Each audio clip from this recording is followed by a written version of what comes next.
have certainly had an impact among this country's servicemen. A pair of these alums are prior inductees to Western's Hall of Distinguished Alumni. Following in the footsteps of those who have served in this country and distinguished themselves among its veterans, this retired Air Force officer is a former Vietnam prisoner of war and a pilot whose accomplishments have now landed him among Western's elite. Our next inductee, Brigadier General Kenneth Fleenor. When he came to Western Kentucky University in 1947, Kenneth Fleenor was a physical education major. He then made a dramatic turnaround. He went from physical education to agriculture. The first 2 years, I was basically just taking phys ed type courses with the idea that I'd get a degree and maybe do some coaching or whatever. But then every summer I worked the harvest out in the west, in Kansas, and in South Dakota, North Dakota. And so I did that for 3 summers. And then some of my high school buddies were ag students. And with all that, I thought, well, I think I'll just switch to agriculture. And I did that starting my junior year, so I had a lot to make up. But after giving it some serious thought, Fleenor knew the airways belonged to him. At the end there, my driving purpose was to get the degree so I'd qualify for commission in the Air Force and go fly airplanes. You know, that was what it was all about. And that ended up being my career, of course. It wasn't a spontaneous decision. He always wanted to fly. Uncle Sam didn't come looking for him, but Fleenor found Uncle Sam. I used to see the old World War II fighters flying around, even in our area. We saw them a lot, you know, between Fort Knox and Fort Campbell and so on. There was a lot of that. And so I picked up a real desire and incentive to get up there and fly those fighters. After stints in Missouri, Texas, Georgia, Florida, and Tennessee, he was transferred to Japan for a 3-year stay, and then back to Texas. I had 18 basic instructor pilots working for me, plus a few other supervisors, and we had about 50 students, so it was a big operation. We flew more in my flight at Laredo in a week than we did in a whole month in a fighter squadron in Japan. By 1967, the Vietnam War had gone into full swing. Fleenor received his orders to join in. But with those orders came fulfillment. He was finally getting to fly his dream plane, the F-4. But then came that dreaded day in December. I just almost completed that tour before, but in December of '67, I was bagged up near Hanoi, and I was there for an extended tour, to say the least. His mission that day was to ensure enemy aircraft had not interfered with Air Force fighter bombers. The skies were clear for his 108th mission, but events took a drastic turn. A surface-to-air missile knocked his plane out of the sky. He parachuted to what he thought was safety. However, that night would be his first in the Hanoi Hilton. Fleenor was now a prisoner of war. The Viet Cong began physical torture immediately, as well as interrogation. I didn't have anything to tell them, but I don't know for sure that they thought they could get anything beneficial in the way of military information, but they persisted rather strenuously, though. He heard the sounds of American fighter jets overhead almost daily. But Fleenor didn't hang his head. He didn't give up. He knew he must make the most out of a bad situation. So, communication was set up with another section of the Hilton. And we did that by sending code with a broom. They allowed us to use a broom to sweep up an area out where they let us bathe occasionally. And we sent them code and got a system set up so that from my cell during the V's took a siesta every day, so there was a quiet time after, you know, about 1:30 to 2:30 or 3:30, something like that. And every day we were communicating with the group across the way. And they, in turn, passed everything on to all the people over there. The 1970 Sante raid gave Fleenor hope. Even though the American raid, headed up by fellow Westerner Buddy Sidnor, did not rescue any POWs, it gave everyone a mental lift. It was a big morale boost for us to know that they had planned this and made the effort. And with a little luck, they might have gotten some of us out of there. Then, one early January morning, Fleenor's prayers were answered. There's a terminology that we all use in flying, particularly in the combat area, that when you depart a shoreline, I mean, you're heading out to sea, we call it feet wet.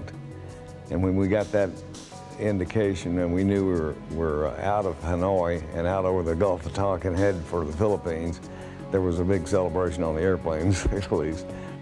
Fleenor had earned some time off, but by May of '73, he had climbed back into the cockpit. You know, that was my main thing that I wanted to do as far as the Air Force was concerned, is to get back in step. He became base commander at Randolph Air Force Base and then commander of the 12th Flying Training Wing. In July of 1978, he was promoted to brigadier general. Retirement soon followed. He made sure it was just retirement from the Air Force. While delving into a couple of business ventures, he also worked with Ross Perot on the governor's Texans' War on Drugs. He served on the city council and was elected mayor of Selma, a community just outside of San Antonio. His help was integral in getting beautiful Retama Racecourse to Selma. When a plane has fallen out of formation, the pilot radios his partners with the term "threes in" when he has returned. General Fleenor may have fallen out of formation for a while, but despite all his hardships, despite all his suffering, threes in.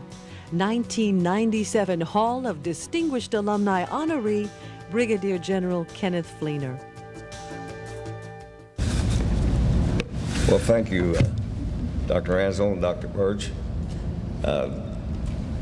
This is certainly an exciting afternoon. It's really great to be back to my alma mater, especially under these very special circumstances, and to see all my friends and family out here, and all the people that a lot of people here that I haven't seen in a long time. So, you know, I have a lot of very fond memories of Western. I grew up right on the edge of the campus, and my young friends and I used to roam around and do some exploring up on that hill when there weren't, at that time, nearly as many buildings and so on. There was a lot of places to explore, and we had a good time doing that. I watched Cherry Hall being erected. I was there when they unveiled that big statue of Dr. Cherry, and I went to high school on the campus at Western and College High.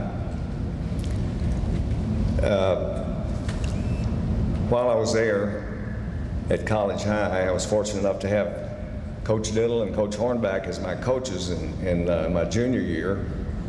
And then in my senior year, a young D-Row Downing came back from a stint in the Navy, and he was our head coach, basketball coach at College High. And that event was very fortuitous for me because over the years, Dr. Downing was not only my coach, he was my mentor, my friend, and Ann and I are very proud of our friendship and long friendship with D-Row and Harriet. During this time at College High, I want to relate one other little story about College High, in that one of my classmates from there called me last week, Johnny Goodman, and the purpose of his call was to congratulate me on receiving this recognition, and he was very sincere in that. and we talked for a long time, had a good visit. Toward the end of the visit, on the phone, he said, "Now, Kenny, I want you to know that I'm really proud of you for this, but if you start to get a little big-headed about it or anything, well, you ought to think back to that night in Russellville when we were playing, College High was playing Russellville, and you scored a buck for Russellville." So he put me down. Anyhow, there was a couple of events that were going on during that time that I wasn't aware of at the moment, but I deduced later. And my mother had some conversations with a friend of hers, and this friend's name was Mrs. Pierce. And Mrs. Pierce just happened to be Dr. Kelly Thompson's mother-in-law. And the next thing I know, I'm being offered or being granted a Ogden scholarship to Western. And again, that was something that had a great bearing on my life. And I assumed that Dr. Thompson, conferred with Mr. Cooper Smith, who was the regent of Ogden Estate at the time, and they made that happen. Good for me. Because I think, it assured that I was going to go to Western for one thing, and going to Western had a very positive impact on the direction my life was going to take after that. So now I'd just like to, Lucinda told me that I had a bigger crowd than anybody ever had here as my family and friends and guests. And but she ought to see us, when Ann and I have our 5 children and their spouses and our 11 grandchildren, it really gets to be a crowd, and a pretty noisy one at that. At any rate, I would like to take just a minute to introduce my immediate family. I have here my 3 sisters, Martha, would you raise your hand? Martha and Patty and Joanne. And I also have 2 fine ladies here that I'm very proud to call my sisters too, Joe Fleenor and Doris Watkins. We have 3 of our daughters here, Kathy, would you raise your hand? And Emily, her daughter, my granddaughter, and Kay and Leanne and Patty. And certainly last but not least, my wife Ann. I'll go back just a little bit. In 1973, when I returned from my 2nd tour in Vietnam, which was a long one, we came back to Western for, Dr. Downing was the president of Western at the time, and he and his staff and all my friends who are here today put together a very fabulous event they call Kenneth Fleenor Day, and it was up at the Ivan Wilson outdoor auditorium up there.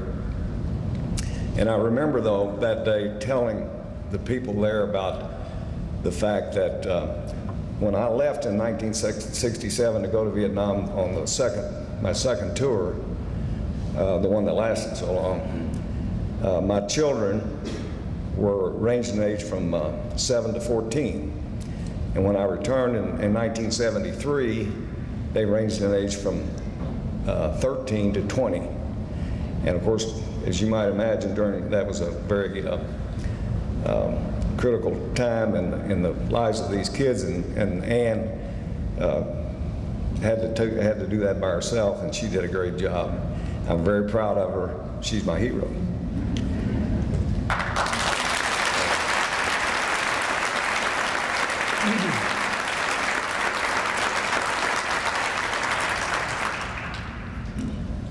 As I say, I've got so many friends and nephews and nieces and everybody here, and I'm sure glad to have them. And but I'll just conclude by saying that it's I'm overwhelmed and thrilled about this recognition that Western is giving me today, and I want to thank Dr. Ransdell, Dr. Birch, Lucinda, all the staff, and all my friends for this very, very special day. Thank you very much.